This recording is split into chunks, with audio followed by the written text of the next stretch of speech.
Seed companies in the United States sell over $3 billion in vegetable seed packets every single year, and the vast majority of those sales come from the same gardeners, buying the same seeds, spring after spring, out of pure habit. But here is what the rack at your local garden center will never tell you. You already own the seeds for next year. They are sitting inside the tomatoes ripening on your counter, inside the bean pods drying on the vine, inside the lettuce that bolted and went tall last August. Self-pollinating crops like tomatoes, beans, peas and lettuce make saving almost completely foolproof. Old-timers never bought seeds every single year. They understood something the industry has spent decades quietly burying. And then the hybrid era arrived, and it changed everything. There are at least 17 specific things the seed industry hopes you never piece together. What follows are the first ones. Pay close attention. Long before gardeners worried about germination rates or seed catalogs, they understood one simple truth. Some plants do the work entirely for you. Tomatoes, beans, peas and lettuce are self-pollinators. The flower fertilizes itself before a single bee ever lands on it. The pollen transfers inside the closed blossom while it is still tightly shut in the dark, before the petals have even begun to separate. No insect required, no neighbor's garden required, no intervention required at all. This means cross-contamination risk with these crops is extremely low. A tomato grown 50 feet from another tomato variety will almost certainly produce pure seed. Beans are the same. Peas are the same. Lettuce bolts and sets seed with near-perfect genetic fidelity season after season, without any help from the gardener standing nearby watching it happen. The success rate for a first-time seed saver starting with these crops is close to 100%. Old-timers started here because failure was nearly impossible. They saved tomato seed by squeezing the gel-coated seeds into a small jar of water, setting that jar on a warm windowsill, and letting it ferment for 3 days. The fermentation breaks down the germination-inhibiting gel coat surrounding each seed, the same coat that in nature would prevent a seed from sprouting inside a rotting fruit on the ground before winter had passed. After 3 days, the viable seeds sink to the bottom and the hollow ones float to the surface. You pour off the water and the debris, rinse the good seeds clean under a slow tap, and spread them in a single layer on a ceramic plate to dry.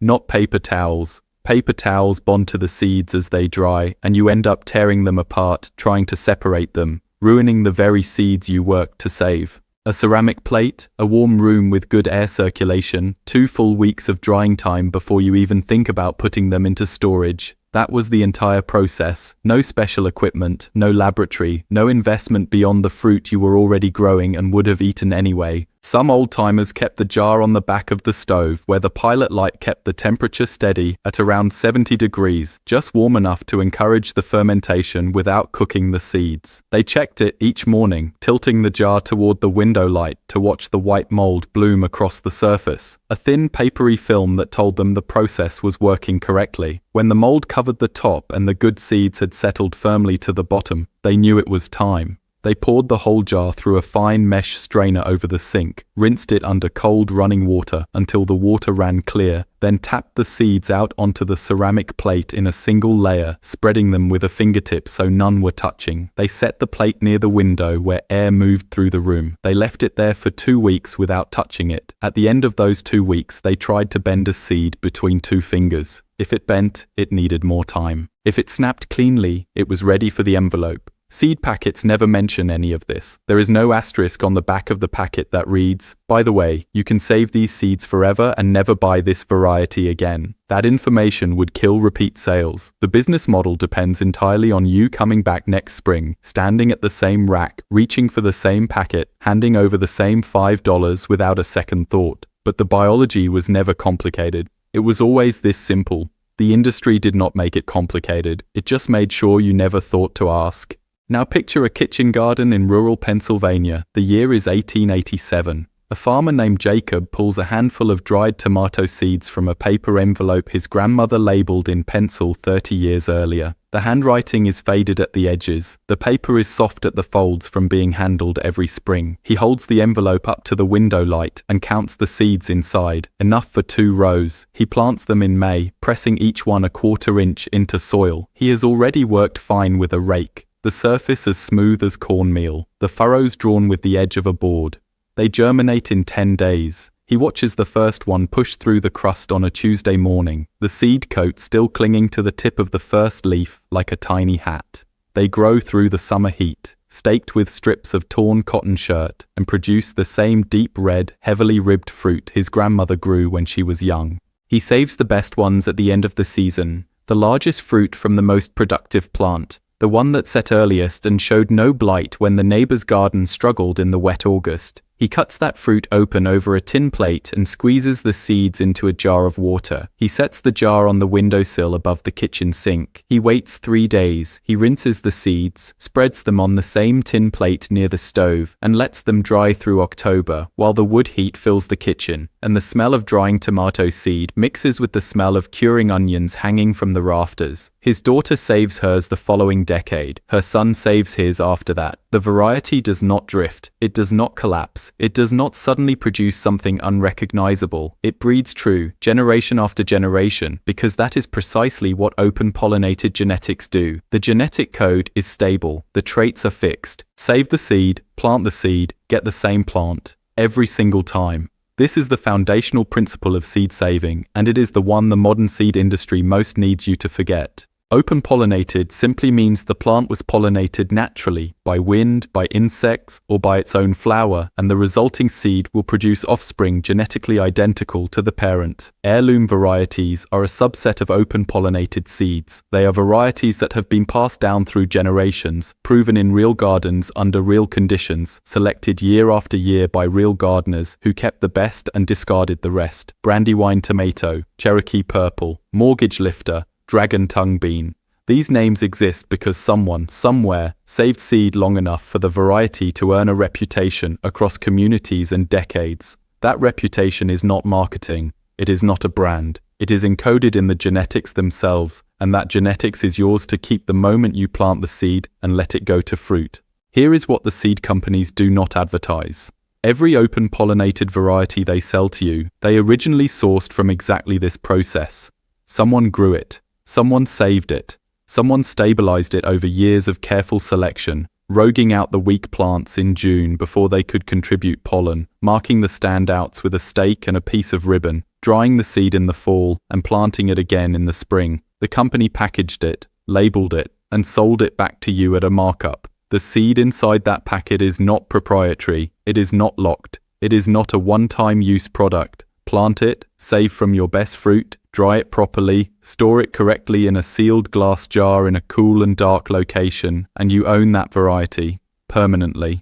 One good packet, maintained with even basic care, can supply your garden for a decade or more without a single additional purchase. Open-pollinated varieties do not just breed true, they improve. Every year you save seed from your garden, you are unconsciously selecting for the plants that thrived in your specific soil, your specific climate, your specific rainfall patterns and frost dates and pest pressure. A Brandywine tomato saved in coastal Maine for 10 years is not the same as a Brandywine saved in central Texas for 10 years. Both are still Brandywine, but each has been quietly shaped by its environment, nudged generation by generation toward the conditions it actually grows in. The variety adapts. It becomes yours in a way that no catalog variety ever can. Commercial seed, grown in controlled conditions in a single region and sold nationally, is a generic. Your saved seed becomes a local landrace, tuned to your garden in ways no breeding program operating at scale can replicate.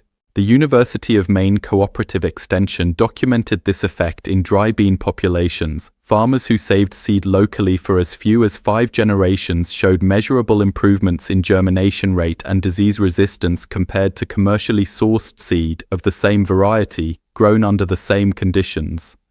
5 generations. For an annual crop, that is 5 years. The adaptation is not theoretical. It is documented, repeatable, and completely free. No subscription required. No annual purchase. No catalogue to flip through in February while the snow is still on the ground. And the economics are not even close. A single packet of open-pollinated tomato seed retails for roughly $3 to $5 and contains 25 to 30 seeds. One healthy tomato plant, allowed to fully ripen a single fruit for seed rather than eating it, will yield between 150 and 300 seeds. That is 6 to 12 packets worth of seed from one tomato, one fruit, left on the vine an extra 2 weeks past the point you would normally pick it until the skin begins to wrinkle slightly at the shoulders and the color deepens past what you would want on a plate. The flesh softens, the stem end pulls away from the vine with almost no resistance. The fruit feels heavy and loose in your hand in a way that a fruit picked for eating never does. That is the moment. That is when you cut it open over the tin plate and begin the process. The math is not subtle. It is not even close. And somehow, the industry convinced an entire generation of gardeners to ignore it entirely, to walk past the ripening fruit on their own vines and drive to the garden center in March to buy the same variety again. Seed Savers had built something durable.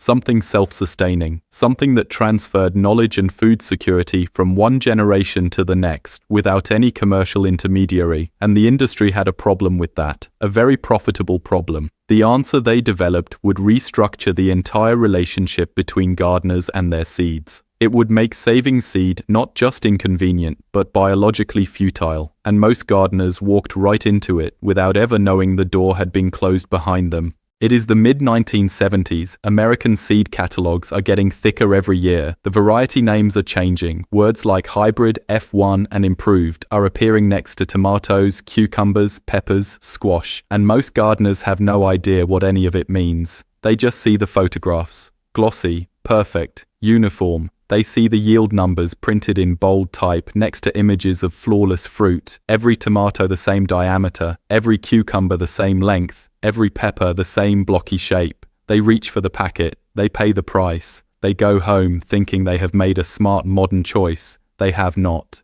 Here is what an F1 hybrid actually is. A seed company takes two separate inbred parent lines, plants that have been self-pollinated for years, sometimes decades, until their genetics are locked and entirely predictable. Then they cross those two lines together under controlled conditions, hand-pollinating individual flowers in greenhouses, emasculating the stamens before the pollen matures, transferring pollen with a fine brush between parent lines that have been grown in isolation from each other. The offspring of that cross, the F1 generation, displays what breeders call hybrid vigor. The plants grow fast, they produce heavily, they look spectacular in the garden and in the catalogue photograph. The fruit is uniform in size and shape, which matters enormously for commercial growers who need consistent product for packing lines and retail displays, but matters almost nothing for a home gardener who just wants flavor and yield, and something worth eating. And that was not even the part that got people angry. The part that got people angry came in year 2, because when a gardener saves seed from that spectacular F1 plant and grows it out the following spring, something goes wrong. The plants do not look like their parent. They do not perform like their parent. The genetics split and recombine in unpredictable ways during the second generation. Some plants revert toward one grandparent line, some toward the other. Some produce a scrambled combination of traits that nobody selected for and nobody wanted. Small bitter fruit on sprawling vines, or thick-skinned tomatoes with almost no flesh inside. The hybrid vigor disappears entirely. The uniformity collapses. The yield drops. The gardener stands in the garden in June looking at a crop that barely resembles what they grew the year before, and they cannot figure out what happened. They blame the weather, they blame their soil, they buy a new packet. What happened was mathematics, Mendelian genetics, the same science that has been understood since the 1860s. The F1 cross works exactly once. In generation 2, the traits segregate according to laws that Gregor Mendel described in a monastery garden in Brno more than a century before the first hybrid seed catalogue was printed. By design. Not by accident, by design.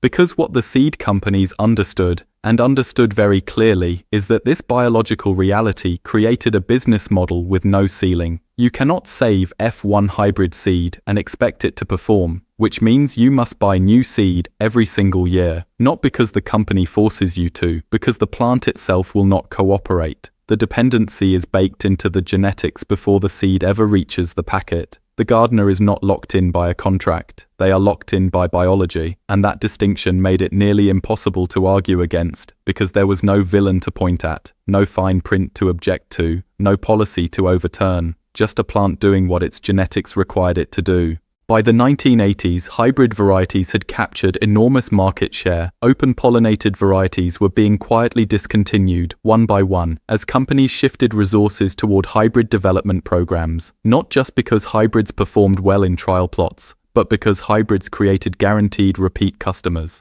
The economics were elegant in a way that must have felt like a revelation to whoever first mapped them out clearly on a whiteboard in a conference room somewhere. The more hybrids dominated the catalogue, the more gardeners forgot that another option had ever existed. The knowledge did not disappear overnight. It eroded, slowly, season by season, as older gardeners stopped growing and younger ones never learned. As the seed racks at hardware stores and garden centres filled up with F1 packets and left less and less room for anything else. As the paper envelopes labelled in pencil stopped being passed from one generation to the next because nobody had shown the next generation what to do with them. Switching to open-pollinated varieties is the single biggest money-saving move a gardener can make. One packet, one season of careful growing, seeds saved correctly in the fall, and that packet never needs to be purchased again. Over 10 years, a gardener who saves seed from open-pollinated tomatoes spends roughly the cost of one packet total. A gardener buying hybrid seed every year spends 10 times that amount for the same crop, from the same garden bed, producing food for the same kitchen table. The seed companies knew this math too. They just made sure the catalogue photographs were good enough that most gardeners never stopped to run it. Now pay close attention to this next detail because it explains everything that follows. It is early spring. The seed trays are on the heat mat. Dozens of seedlings are emerging, all from the same packet, all supposedly the same variety. But they are not identical. They never are. Some push up fast and strong within 4 days of germination, the seed coat splitting cleanly and the first leaves opening flat and dark. Some lag behind by a week, pale and hesitant, the stem thin as thread. Some look vigorous, with thick hypocotyls and broad seed leaves that open flat and dark green in the grow light. Most gardeners look at this tray and see a uniform crop in progress, minor variation, nothing significant. The experienced seed saver looks at this tray and sees an election. Every plant is a candidate, and only a few of them deserve to carry the genetics forward. The difference between a gardener who saves seed and a gardener who genuinely improves their variety over time comes down to one decision made early in the season. Which plants do you mark? Which plants do you protect from harvest pressure? Which plants do you allow to go fully to seed rather than eating the fruit? Because every seed you save is a vote for the traits of the plant it came from, and those votes compound across seasons in ways that are genuinely difficult to overstate. This is exactly what professional plant breeders do. They walk their trial plots in the morning before the heat builds, when the light is low and angled and every plant casts a long shadow across the row. They carry small flags, colored ribbon, metal stakes with numbered tags. They move slowly. They stop at each plant and look at the stem diameter, the leaf color, the number of fruit clusters already forming. They crouch down and check the lowest leaves for the first signs of disease, the yellowing margins, the dark water-soaked spots that appear before the rest of the plant shows any stress at all.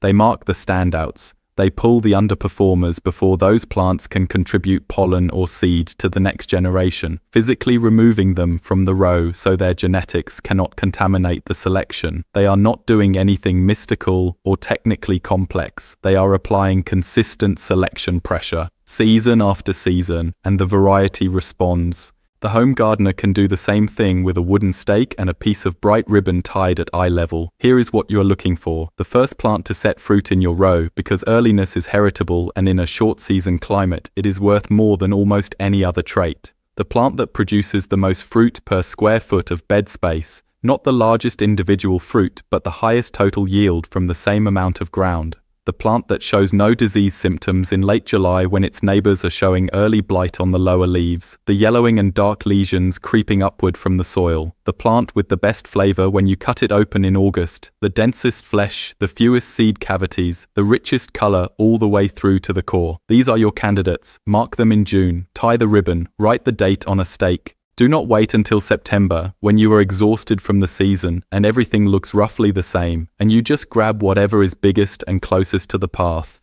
The inverse is equally important. The plants you must never save from are just as critical as the ones you select. The first plant to bolt in a heat wave. The last plant still standing in October because it was too bitter for anything to eat it. The plant that showed mosaic virus symptoms in July. The mottled yellowing between the veins. The distorted new growth that curls inward and never straightens. The plant that produced 3 fruits all season while its neighbors produce 30. Save seed from those plants and you are voting for those traits.